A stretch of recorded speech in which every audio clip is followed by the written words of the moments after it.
Good morning, everyone, dear colleagues. I'm sorry not to be with you at these 2022 spring meetings. France is in the middle of its presidential election, but I'm happy to join you through this video. I would like to warmly thank the co-chairs of this coalition, Indonesia and Finland, for their invitation and for their remarkable leadership. We all know how difficult it is to build a carbon transition, especially at times where we have to manage immediate crises. For the past 2 years, we have had to manage the COVID crisis.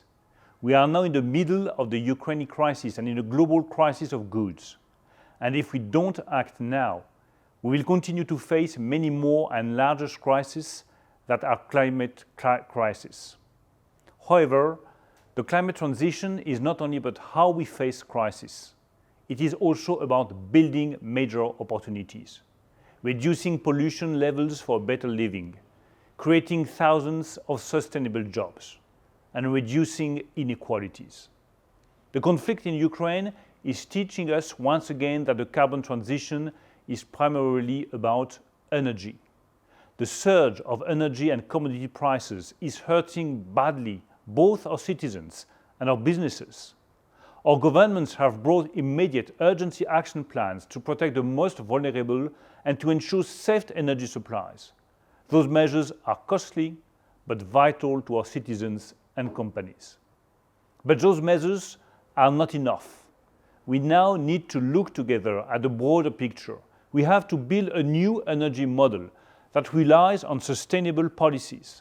And such a new model should be built on 2 pillars. First pillar, energy independence. Second pillar, decarbonizing our economies. The European Union is acting on both pillars. The EU is committed to reach net zero emissions by 2050. And to reach such an objective, we have set a credible milestone. We will reduce our emissions by 55% by 2030. During the French presidency of the European Union, we are adopting and implementing structural measures to reach this goal. As such, on March the 15th, the EU member states reached an agreement on the carbon border adjustment mechanism. We have started our negotiations on the common ground. In order to fight climate change, we have to put a proper price on carbon to trigger changes.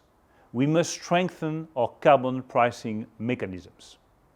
To succeed in decarbonizing our industries need a major incentive.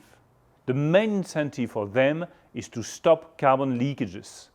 As long as we do not have a carbon price agreed at an international level, we will need other means to coordinate ourselves. This is why we agreed on the carbon border adjustment mechanism, which is a great step forward for collective climate action. The agreement also stresses the need to pursue our international cooperation on climate policies. The CBAM includes the establishment of a climate alliance at a multilateral level, where ambitious climate policies can be discussed and encouraged. This is why our coalition, brought together each year since 2018, is so important and welcome.